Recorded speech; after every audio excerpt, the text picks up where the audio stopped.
On a freezing night in Chicago, a homeless girl searched through her backpack looking for spare change. What she found instead would unravel a family secret that had survived for nearly 2 decades. A secret that would eventually lead investigators across multiple states, expose a betrayal connected to a fortune worth millions of dollars, and reunite her with relatives who had spent years believing she no longer existed. The most remarkable part was that the answer had been with her all along, folded inside a weathered envelope, hidden among the few possessions she carried from shelter to shelter, from street corner to street corner, through winters that felt endless and summers that offered little relief. For years, she had protected that envelope without knowing why. For years, she had obeyed the final request of the woman who raised her, and now, sitting beneath a bridge while the city rushed past above her, she was about to discover why that envelope mattered more than anything else she owned. Her name was Jessica Williams. She was 18 years old and had spent the last several months surviving however she could. Some nights, she found space in a shelter. Other nights, she slept wherever she could find protection from the cold. Life had taught her not to expect much. She knew how quickly things could disappear. A job, a place to stay, a person you cared about. The world had a way of taking things without warning. Yet, despite everything she had endured, there was one possession she had never lost. The envelope remained tucked safely inside her backpack, protected inside a clear plastic folder that had become worn with age. The woman who gave it to her had made her promise to keep it safe. At the time, Jessica thought it was simply an old family keepsake. Now, she wasn't so sure.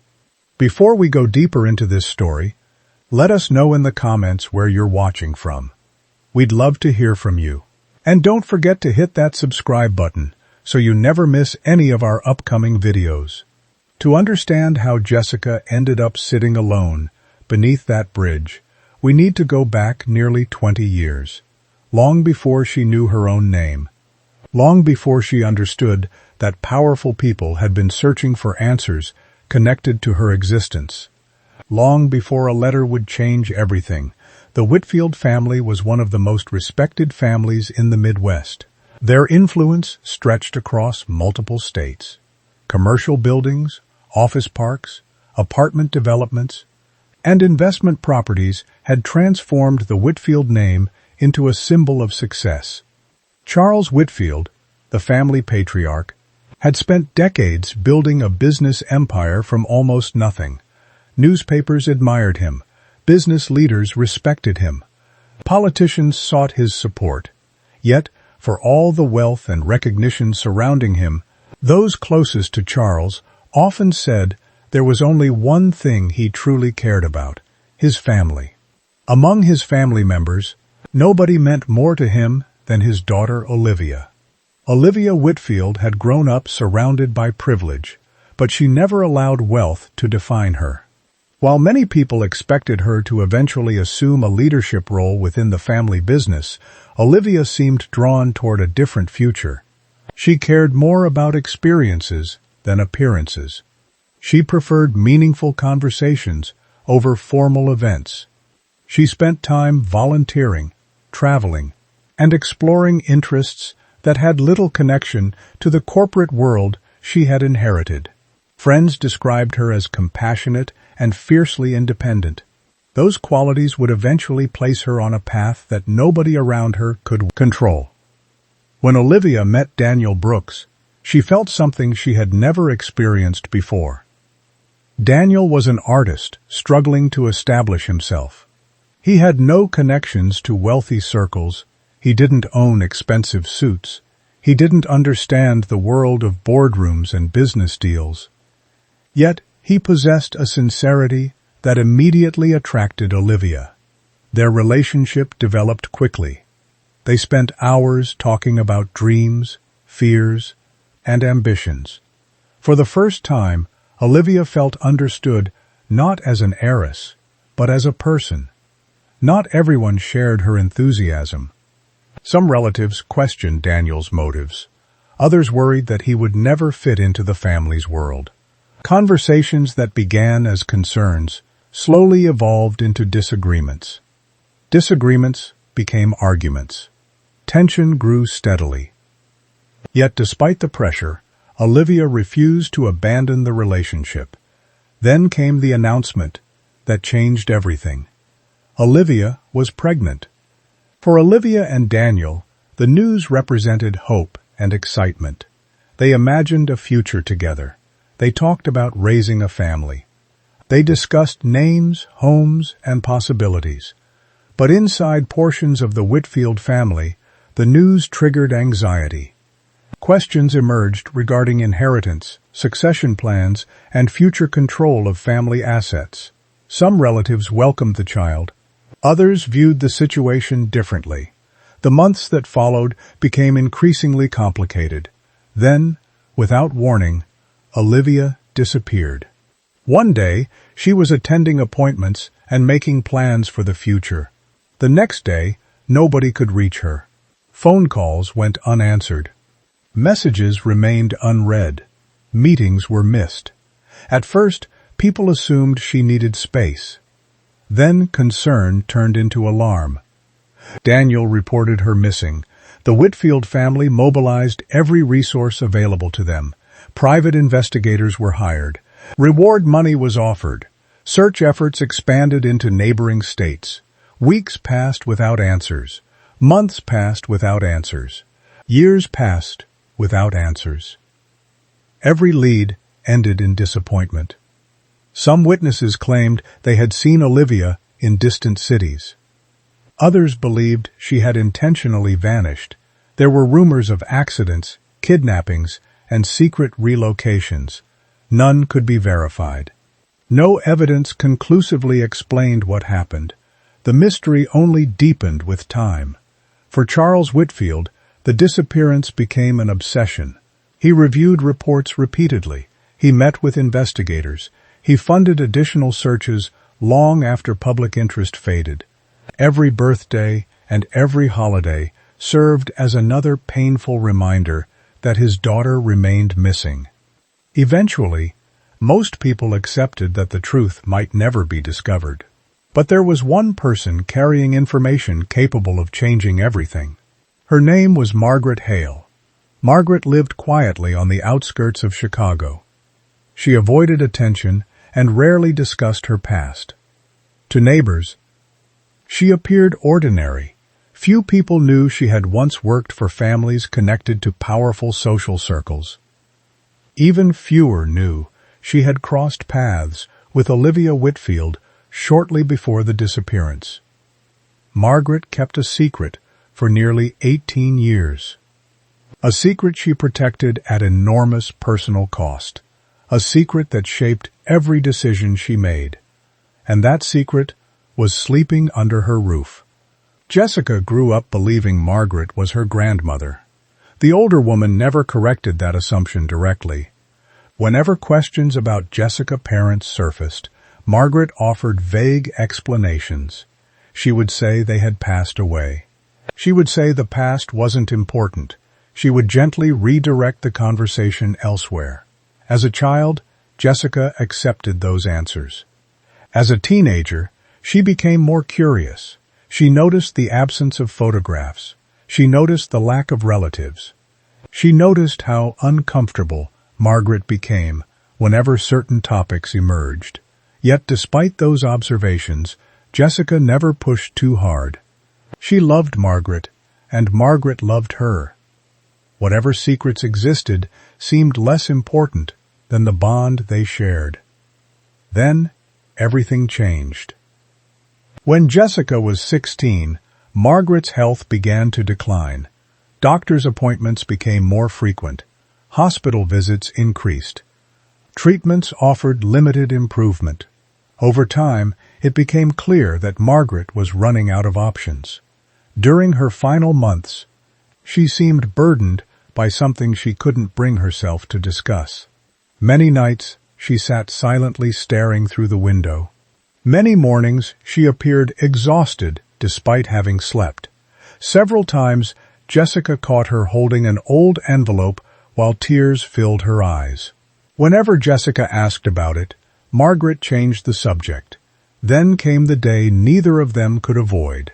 Margaret knew her time was short. She called Jessica into her room. The conversation lasted less than 10 minutes, yet those 10 minutes would alter the course of Emily's life forever. Margaret handed her the envelope. "Keep this safe," she said quietly. Jessica looked confused. "What is it?" Margaret hesitated. For a moment, it seemed as though she might finally explain everything. Instead, she shook her head. "One day, you'll understand." Jessica tried asking more questions. Margaret offered only one final instruction. "Promise me you won't throw it away." Jessica promised. A few days later, Margaret passed away. The loss shattered Emily's world. Without family support and facing financial hardship, her life quickly became unstable. Housing became uncertain. Employment opportunities disappeared. Within months, she found herself struggling to survive. The envelope remained untouched. Year after year, move after move, shelter after shelter. It stayed with her, until the night beneath the bridge, the wind howled across the concrete supports overhead. Cars rushed across the roadway above. Jessica sat wrapped inside an old blanket while searching through her backpack. Her fingers brushed against the envelope. For several moments, she simply stared at it. Then she remembered Margaret's face, the sadness, the hesitation, the fear. For the first time, Jessica wondered whether Margaret had been protecting her from something or preparing her for something. Slowly, she removed the envelope. The paper felt fragile. The seal remained intact. 18 years of mystery rested inside. She took a deep breath, then carefully broke the seal. It would make her question everything she believed about her past. For several seconds after breaking the seal, Jessica simply stared at the contents without touching them. Her heart pounded so hard, she could hear it over the distant traffic passing above the sun bridge.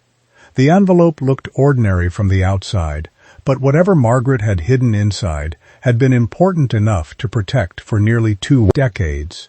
Important enough to carry to her grave. Important enough to make a dying woman ask for a promise she never fully explained. Jessica swallowed hard and slowly reached inside. The first item she removed was a photograph. At first glance, it looked like an ordinary family picture. The image had faded with age, but the faces were still visible. A young woman stood smiling at the camera.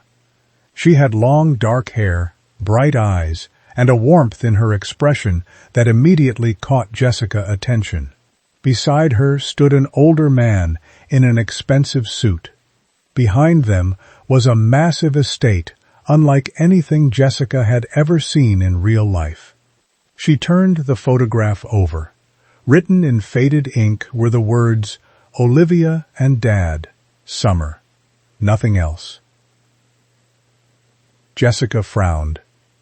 The names meant nothing to her. She reached into the envelope again. This time she found several folded documents. One appeared to be a hospital record. Another looked like a birth certificate. A third was a newspaper clipping. Her hands trembled as she unfolded the birth certificate first. The name at the top immediately froze her in place. Infant female, mother. Olivia Whitfield. Father, Daniel Brooks. Jessica read the line again, then again. Confusion washed over her. The name Jessica Williams appeared nowhere on the document. She checked the date. It matched her birthday. Exactly. She checked the hospital. Chicago.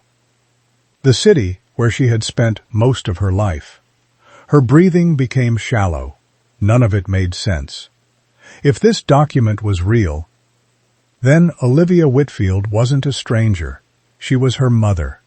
Jessica quickly unfolded the hospital records. The pages were old and slightly damaged, but enough information remained legible to paint a troubling picture. The records showed complications during childbirth, emergency procedures, medical interventions, critical condition. Several pages later, one line caught her attention. Patient deceased.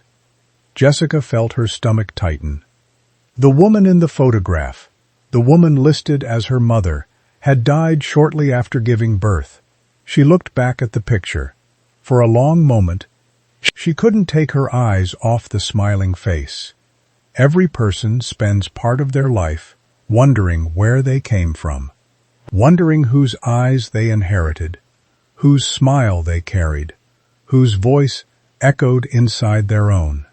Now, for the first time, Jessica was looking directly at the woman who had brought her into the world, and according to the documents in her hands, that woman had never had the chance to raise her. But the biggest shock was still waiting. At the bottom of the envelope rested a sealed letter. Unlike the other papers, this one had a name written across the front, Jessica. No last name, just Jessica. She immediately recognized Margaret's handwriting. Carefully unfolding the pages, she began to read. My dear Jessica, if you are reading this, then I am gone, and I have finally run out of time. There are truths I should have told you years ago. Every day I carried the weight of those decisions. Every day I wondered if I was doing the right thing. The young woman in the photograph was your mother. Her name was Olivia Whitfield. She loved you before you were born and fought harder for you than you will ever know. The world believes she disappeared. That story is not entirely true. Jessica stopped reading. Her pulse raced. She looked around as if expecting someone to appear from the darkness. The city remained silent. She returned to the letter. She believed certain people wanted control over her future and the future of her child. Whether her fears were justified, I cannot fully say. What I do know is that she trusted me. When complications during childbirth took her life, I made a decision that changed everything. I took you. I left before others could decide what would happen to you. Perhaps I was right. Perhaps I was wrong.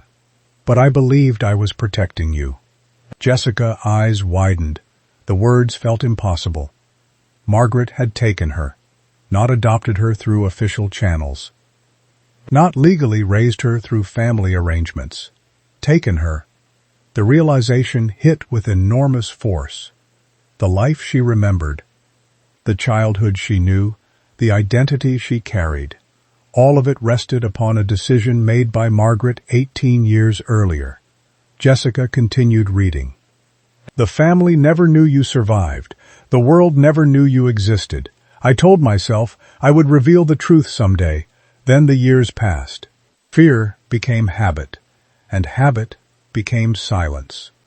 Part of her wanted to throw the letter away and pretend none of this was real. Instead, she kept going. The Whitfield family searched for Olivia for years. They spent millions of dollars looking for answers. What they never knew was that the child they were searching for was alive. That child was you. Your grandfather's name is Charles Whitfield. If he is still alive, he deserves to know the truth. Whether you choose to contact him is your decision. But before you do, understand something. There are details surrounding Olivia's disappearance that never made sense to me, questions that were never answered. People who seemed far too interested in controlling the story. I kept copies of everything I could find.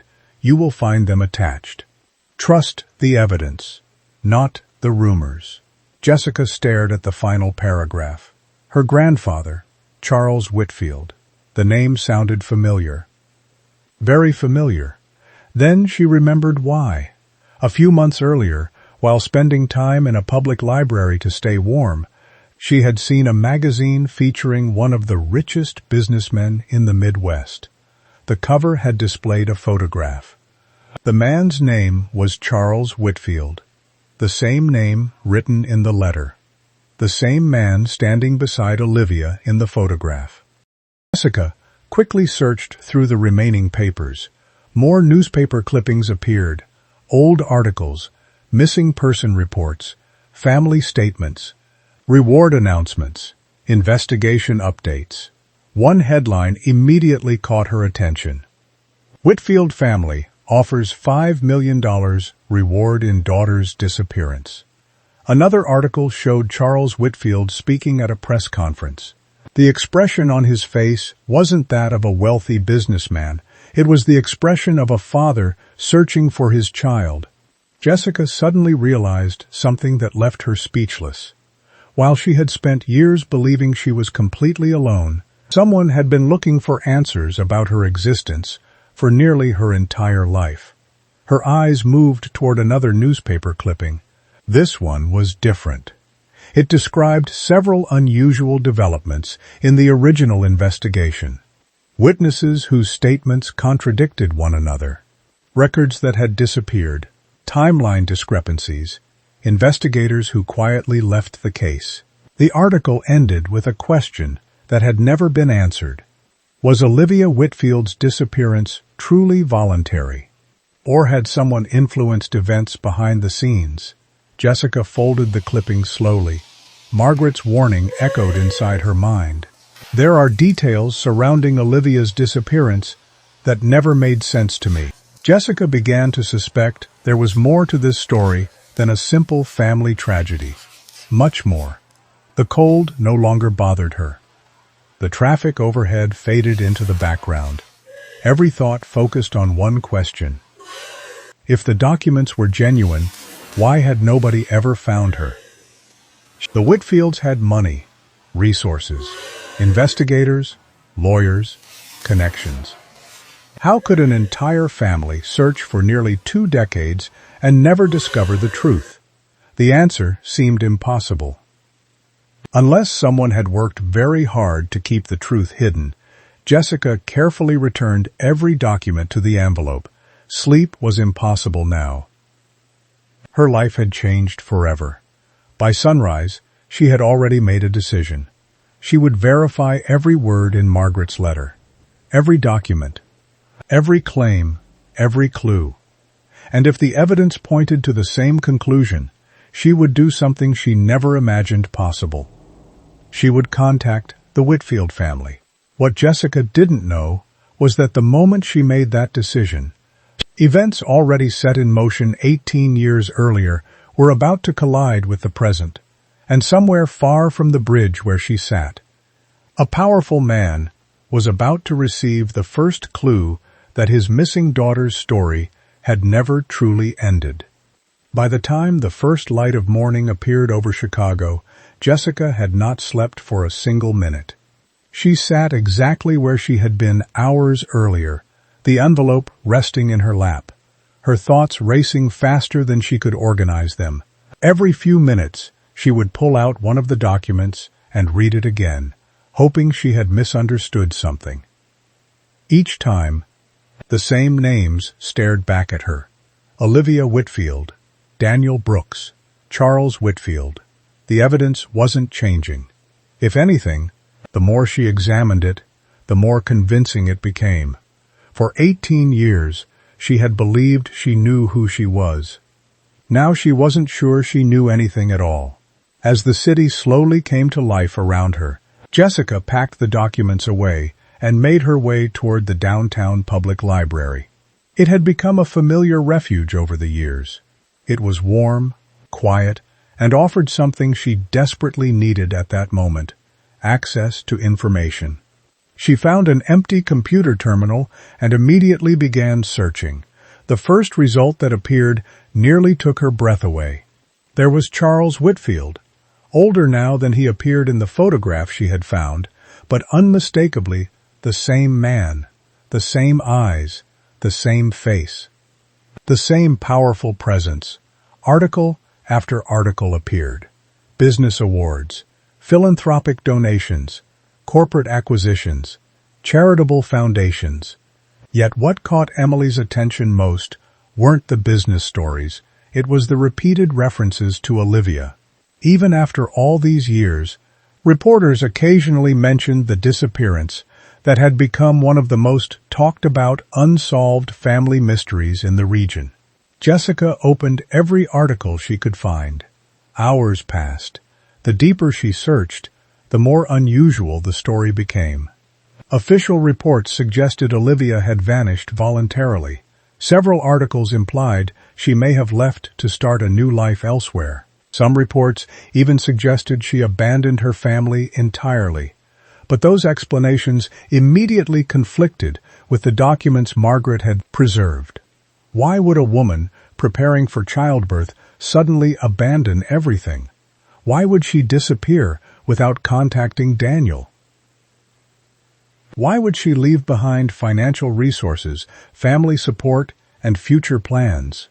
Nothing fit together. Then Jessica discovered something else.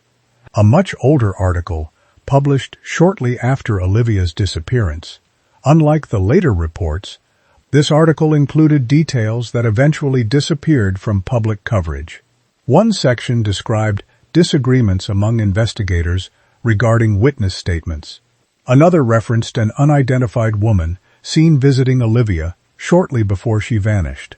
Several paragraphs mentioned missing records connected to portions of the investigation. The article ended abruptly, offering no conclusions.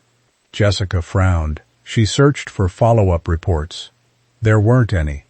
It was as if those questions had simply vanished from public discussion. That struck her as strange, extremely strange. The more she researched, the more she understood why Margaret had written that warning. There were gaps in the story, important gaps. By late afternoon, Jessica had filled several pages of notes. She created timelines, listed names, compared dates. The evidence pointed toward one unavoidable conclusion. Someone had never wanted the full truth to emerge. The question was who and why. Her father. The results surprised. Unlike the Whitfields, Daniel had never become a public figure.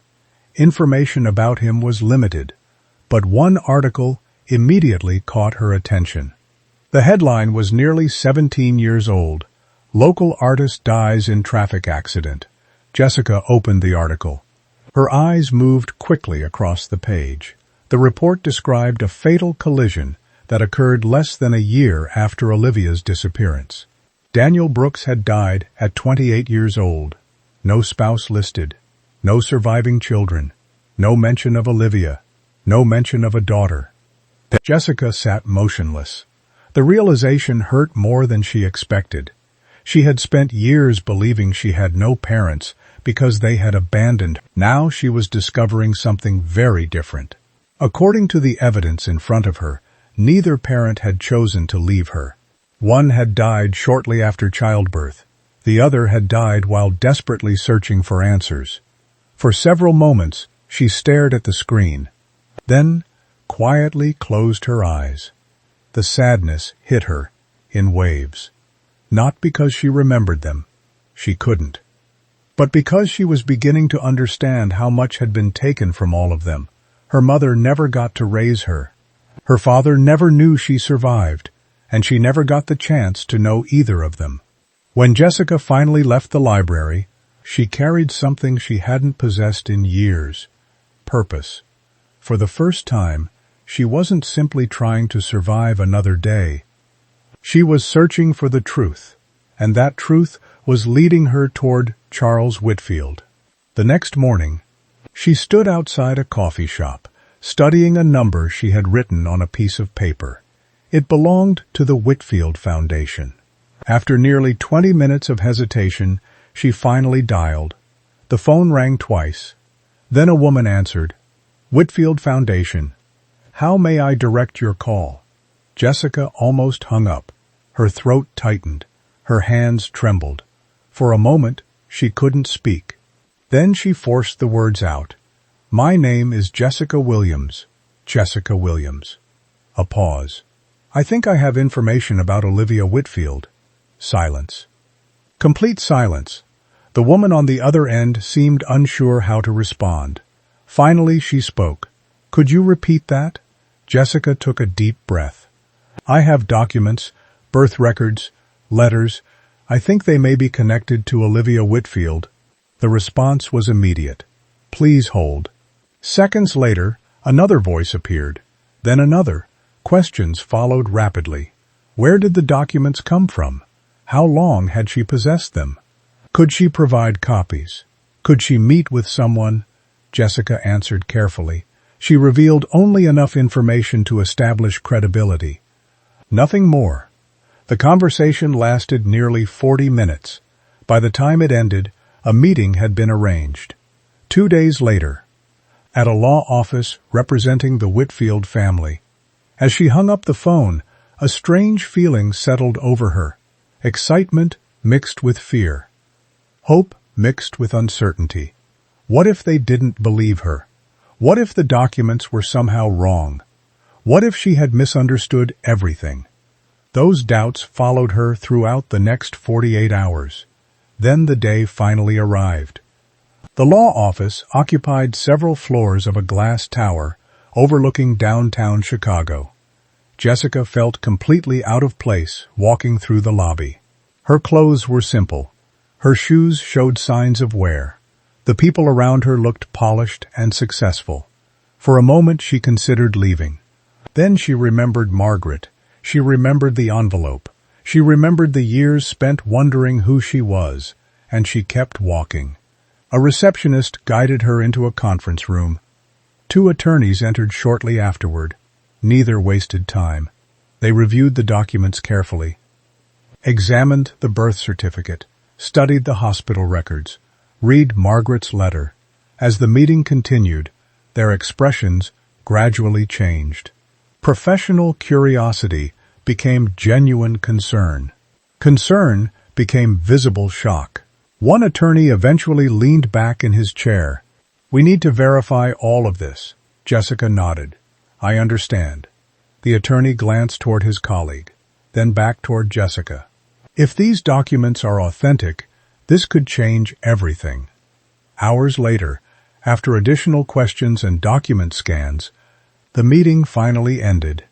Before leaving, one attorney stopped her near the door. There is one more thing. Jessica turned. The attorney hesitated, almost as if he was choosing his words carefully. Charles Whitfield is still alive. Jessica nodded slowly. I know. He never stopped looking for answers. Those words stayed with her long after she left the building. He never stopped looking. For years, she believed nobody knew she existed. Now, she was learning that somewhere, a grandfather she had never met had spent nearly 2 decades searching for the daughter he lost. What Jessica didn't know was that the attorneys were already launching a private investigation, a very thorough one, and within days, they would uncover evidence so shocking that even Charles Whitfield would struggle to believe it. Because Margaret's letter had revealed only part of the truth. The rest had remained hidden for 18 years. And when it finally surfaced, it would expose a betrayal from inside the Whitfield family itself. The silence was difficult. After discovering the truth hidden inside Margaret's envelope, she expected answers to arrive quickly. Instead, each day seemed to raise even more questions. Every sentence from Margaret's letter. At times, she worried she had made a mistake by coming forward. At other moments, she wondered whether her entire life was standing on the edge of a transformation she could barely comprehend. Meanwhile, inside a private office, several floors above downtown Chicago, a team of investigators had begun re-examining a case most people believed had been settled years ago. The instructions from the Whitfield attorneys were simple. Verify everything. Leave nothing unchecked. Question every assumption. What began as a routine verification process quickly turned into something far more complicated. The birth certificate was authentic. The hospital records were authentic. The medical reports connected to Olivia's childbirth were authentic. Even Margaret's presence at the hospital during those events could be verified through archived visitor logs. One by one, The documents survived scrutiny. Then came the DNA analysis. The attorneys requested a sample from Jessica. She agreed immediately. Within days, laboratory testing began. The results would take time, so investigators focused elsewhere. Specifically, they focused on the original disappearance. As they reviewed old files, several unusual discoveries emerged. The first involved witness statements. Some reports included accounts that had never been fully investigated. Others appeared incomplete. Several pages referenced interviews that no longer existed within the official records. At first, investigators assumed those omissions were simply administrative errors. Then they found something more troubling. Entire sections of documentation appeared to have disappeared. Not accidentally, deliberately. Someone had removed portions of the case. The deeper they dug, the stranger things became. One retired investigator agreed to speak privately. He had worked briefly on Olivia's disappearance before being reassigned. According to him, certain leads had been discouraged. Questions involving specific individuals were quietly redirected. Potential witnesses were never followed up. When asked why, he offered a simple answer. "I always felt pressure from somewhere." The statement immediately attracted attention. Pressure from whom? The retired investigator couldn't say. He never received direct instructions. But he remembered something else. A name. A family member. Someone who repeatedly appeared whenever important decisions were being discussed. Someone who seemed unusually interested in controlling information. That name was Victor Whitfield, Charles Whitfield's younger brother. Jessica had never heard of Victor. Most people outside the family hadn't. Unlike Charles, Victor avoided publicity. He rarely appeared in interviews, rarely attended public events, rarely attracted attention. Yet, as investigators examined old records, Victor's presence surfaced repeatedly. Phone calls, meetings, conversations, private correspondence. His involvement wasn't obvious, but it was consistent, and consistency often matters more than visibility. As investigators continued reviewing archived material, another discovery emerged, a financial transaction, then another, then several more. Large sums of money had moved through accounts connected to businesses controlled by Victor during the months surrounding Olivia's disappearance. The transactions themselves weren't illegal, but their timing raised questions. Questions that became even more serious when investigators uncovered confidential correspondence connected to inheritance planning. For years, the Whitfield family had maintained extensive trust structures designed to protect assets across generations. Those structures included future provisions connected to Olivia and her descendants. If Olivia's child survived, significant portions of the family's future holdings would eventually transfer through that branch of the family. Investigators reviewed the documents repeatedly. The implications were difficult to ignore. Someone stood to gain financially if Olivia and her child disappeared from the picture. No conclusions had been reached. No accusations had been made. But the pattern was becoming increasingly difficult to dismiss. Then came the DNA results. The laboratory report arrived late on a Thursday afternoon. Within minutes, multiple attorneys gathered inside a conference room. The findings were clear. There was no ambiguity, no uncertainty, no room for interpretation. Jessica Williams was biologically related to Charles Whitfield. The probability exceeded any reasonable doubt. The missing child investigators had unknowingly searched for over 18 years was alive. Margaret's letter had been telling the truth. Jessica was Olivia Whitfield's daughter. For several moments after reviewing the report, nobody spoke. Even experienced attorneys struggled to process the significance. The implications extended far beyond inheritance, far beyond family records, far beyond legal matters. A grandfather who had spent nearly 2 decades mourning both his daughter and unborn grandchild was about to learn that one of them had survived. The question became how to tell him. Charles Whitfield was now in his late 70s. Although still active in business affairs, age had slowed him. Friends often described him as a man who carried visible grief. The disappearance of Olivia had never fully left him. Every major milestone in his life seemed accompanied by her absence. Birthdays, holidays, family gatherings, business celebrations. The empty space remained. Now, after 18 years, someone was about to walk back into his life, carrying answers. The meeting was arranged carefully. Only a handful of people attended. Charles arrived expecting an update regarding newly discovered documents. He had no idea what was waiting for him. One attorney placed several photographs on the table, then the birth certificate, then the DNA report. Charles studied them quietly. At first, confusion crossed his face, then disbelief, then something else, hope. The room remained silent as he continued reading. Minutes passed. Nobody interrupted him. Nobody rushed him. Finally, he looked up. His voice barely rose above a whisper. "Is this real?" The attorney nodded. "Yes." Charles lowered his eyes back to the documents.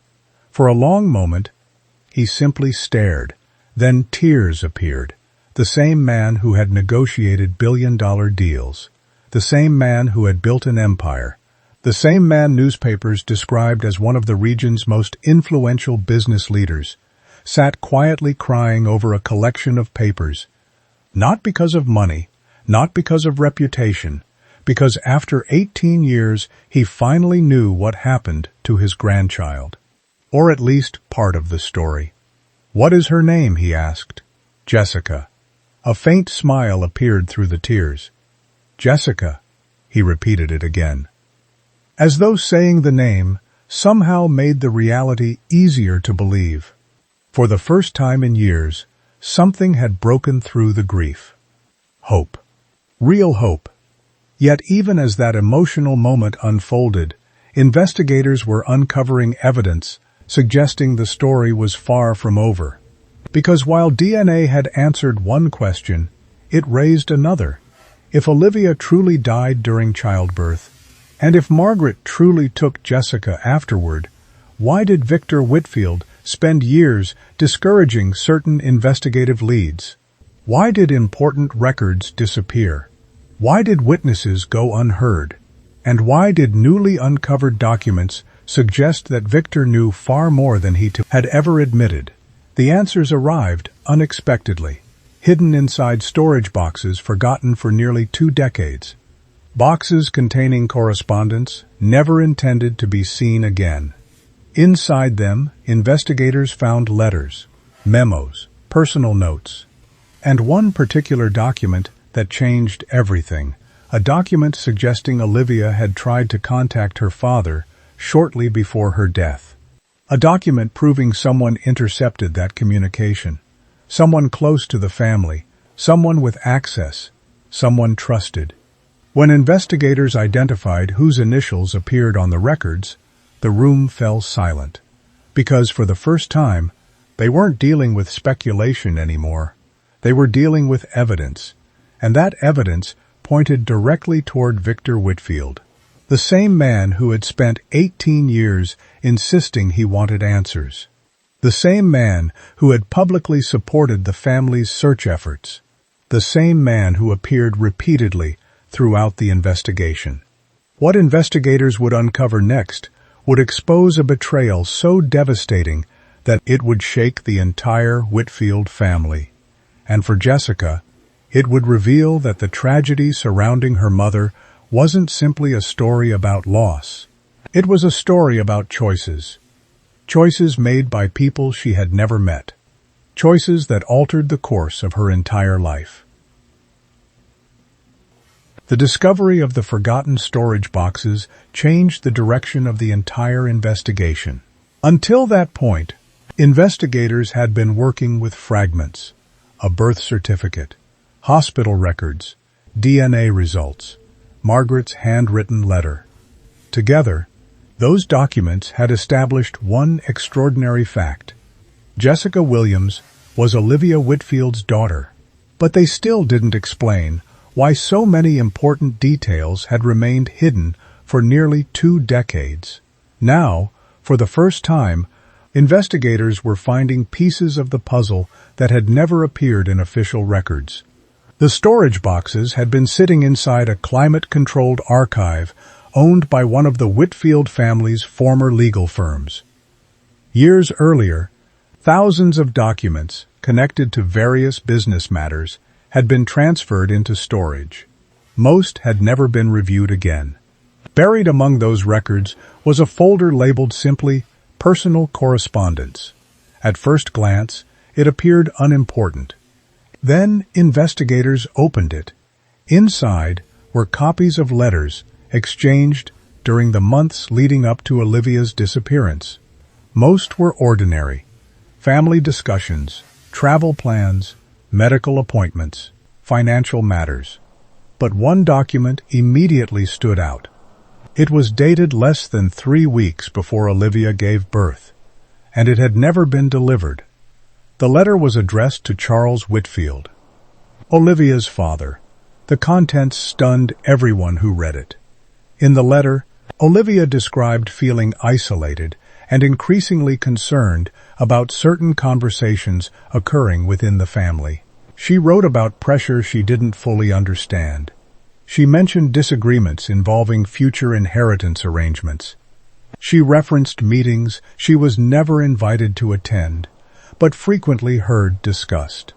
Most importantly, she expressed fear. Not fear of strangers, not fear of the outside world, fear that someone close to the family was attempting to influence decisions regarding her unborn child. The letter wasn't dramatic, it wasn't emotional, it simply documented concerns. Yet one sentence immediately captured investigators' attention. "If anything happens to me, please make sure my child is protected." The words sent a chill through the room, because Charles Whitfield had never seen the letter. According to archived records, it had been intercepted before delivery. The question was obvious: who intercepted it? Several days later, investigators found the answer. A routing notation attached to the correspondence indicated that the letter had passed through a private administrative office used by Victor Whitfield, the same Victor Whitfield whose name kept appearing throughout the investigation, the same Victor Whitfield who had repeatedly inserted himself into discussions surrounding Olivia's disappearance, the same Victor Whitfield who stood to benefit financially if Olivia and her descendants were removed from future inheritance structures. The evidence wasn't yet proof of criminal conduct, but it was becoming impossible to dismiss. Every new discovery seemed to point in the same direction. Every path seemed to circle back to Victor. Meanwhile, Jessica remained unaware of most of these developments. She knew DNA testing had confirmed her connection to the Whitfield family. She knew attorneys were continuing their investigation. She knew Charles Whitfield wanted to meet her, but she didn't yet understand how much the case had evolved behind the scenes. Part of her wasn't sure she wanted to know. The past already felt overwhelming. Each day brought another revelation, another surprise, another truth she never expected. Some nights she lay awake, wondering whether contacting the Whitfields had been the right decision. Life had always been difficult, but at least it had been familiar. Now everything felt uncertain. Who was she? Jessica Williams? Olivia Whitfield's daughter? A homeless young woman trying to survive? Or the granddaughter of a billionaire businessman? The answers seemed to shift, depending on which documents she was reading. Yet one thing remained consistent. She wanted the truth, no matter where it led. A week after the DNA results were finalized, the attorneys contacted her. Charles Whitfield was ready to meet. The conversation lasted less than 2 minutes. Yet after hanging up, Jessica sat quietly for nearly an hour. Fear washed over her. So did excitement. So did uncertainty. How do you meet someone you've never known your entire life? How do you speak to a grandfather who spent 18 years believing you were gone forever? How do you begin a conversation that should have started decades earlier? The questions followed her all the way to the meeting. The Whitfield estate stood on hundreds of acres outside the city. The property was larger than anything Jessica had ever seen. As the vehicle approached the main residence, she stared through the window in disbelief. Part of her felt like she didn't belong there. Part of her wanted to turn around. Instead, she kept moving forward. The front doors opened before she even reached them. An attorney greeted her, then guided her inside. The walk through the house felt surreal. Portraits lined the walls. Family photographs filled display tables. Generations of Whitfield history surrounded her. Then she noticed something. A photograph. Olivia. The same photograph she had discovered inside Margaret's envelope. Jessica stopped walking. For several seconds, she simply stared. The resemblance was impossible to ignore. For the first time, she truly saw it. The eyes, the smile, the shape of the face. Pieces of herself reflected back through a woman she had never known. The attorney gently touched her shoulder. "He's ready." Jessica nodded. Together, they entered a private sitting room. Charles Whitfield stood near a window overlooking the property. For a moment, neither spoke. Neither moved. Both simply looked at one another. Years of unanswered questions filled the silence. Finally, Charles stepped forward. His eyes glistened. "Jessica?" The word barely escaped his lips. Jessica nodded. "Yes." Charles looked away briefly, as if trying to compose himself. Then he looked back and smiled. Not the smile of a businessman, not the smile of a public figure. The smile of a grandfather. A man seeing family he never expected to see again.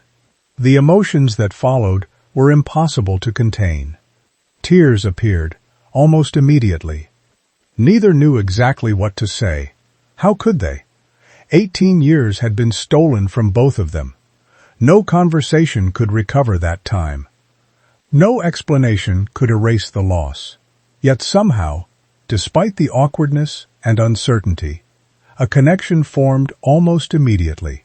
They spoke for hours, about Margaret, about Olivia, about Jessica's childhood, about the years spent searching. Charles shared photographs Jessica had never seen, pictures of Olivia as a child, as a teenager, as a young woman. For the first time, Jessica felt she was learning who her mother had been. Not through records, not through newspaper articles, through memories, real memories, stories, moments, laughter. By the end of the evening, neither wanted the conversation to end. But even as hope began replacing grief, another storm was gathering, because investigators had made yet another discovery, one more piece of evidence. And this time, it wasn't merely suspicious, it was devastating. Among the archived documents was a confidential memorandum prepared shortly after Olivia's disappearance. The memo summarized discussions regarding inheritance exposure. Several passages referenced concerns about future claims connected to descendants. Then investigators reached a paragraph that changed everything. The document suggested that Victor Whitfield had privately expressed relief that no surviving child had been located. Relief, not concern, not sadness, relief. The language was impossible to misunderstand. For investigators, it represented the strongest indication yet that Victor's interests may have influenced his actions throughout the case. When Charles learned about the memo, the reaction was immediate: shock, disbelief, anger. Victor wasn't just a distant relative. He was his brother. A man he had trusted for decades. A man who stood beside him throughout the search for Olivia. A man who publicly supported every effort to find answers. And now evidence suggested he may have concealed information all along. Charles struggled to accept it. Part of him refused to believe it. Another part feared the evidence was leading somewhere even worse. Because if Victor had hidden Olivia's letter, if Victor had interfered with portions of the investigation, if Victor had benefited financially from the disappearance, then one terrifying question remained. How much did he actually know? The answer would emerge sooner than anyone expected, and when it did, it would force the Whitfield family to confront the truth they had avoided for 18 years, a truth capable of destroying relationships, exposing betrayal, and finally revealing what really happened during the final days of Olivia Whitfield's life. The days following Jessica's reunion with Charles Whitfield were unlike anything she had ever experienced. For most of her life, uncertainty had been her constant companion. She never knew where the next opportunity would come from. She never knew who would stay in her life and who would disappear. Yet now, for the first time, she found herself surrounded by people who genuinely wanted to know her. Family members who had spent years believing she never existed suddenly wanted to hear her stories. They wanted to know her favorite books, her dreams, her memories of Margaret, and the challenges she had overcome. The adjustment was overwhelming. Some moments felt joyful. Others felt uncomfortable. After all, 18 years of separation could not be erased overnight. Relationships needed time. Trust needed time. Healing needed time. But while Jessica and Charles slowly built a connection, investigators continued examining the evidence surrounding Olivia's disappearance. By now, the focus had shifted almost entirely toward Victor Whitfield. Every new discovery seemed to raise more questions about his role in events that occurred nearly 2 decades earlier. Charles eventually made a decision. He wanted answers directly from his brother. No attorneys, no intermediaries, no carefully prepared statements, just the truth. The meeting took place at a private office owned by the Whitfield family. Only a handful of people knew it was happening. Charles arrived carrying copies of the evidence investigators had uncovered. The intercepted letter, the inheritance memorandums, the missing records, the witness statements, the financial documents. Victor entered the room confident. That confidence lasted only until he saw what was spread across the table. According to those present, the atmosphere changed immediately. The conversation began calmly. Charles asked simple questions. Victor offered simple answers. Then Charles placed Olivia's undelivered letter on the table. The room fell silent. For several moments, Victor stared at the document without speaking. Charles watched him carefully. Finally, he asked the question he had waited 18 years to ask. "Why didn't I receive this?" Victor had no immediate response. The silence itself became an answer. What followed was not a dramatic confession. It was something far more human and far more tragic. Piece by piece, Victor admitted to actions he had hidden for years. He acknowledged intercepting communications. He acknowledged influencing certain discussions. He acknowledged withholding information he believed would create conflict within the family. But his explanation surprised everyone. According to Victor, greed had not been his primary motivation. Fear had. Years earlier, he became convinced that Olivia's relationship with Daniel Brooks threatened the stability of the family's future. He worried about inheritance disputes.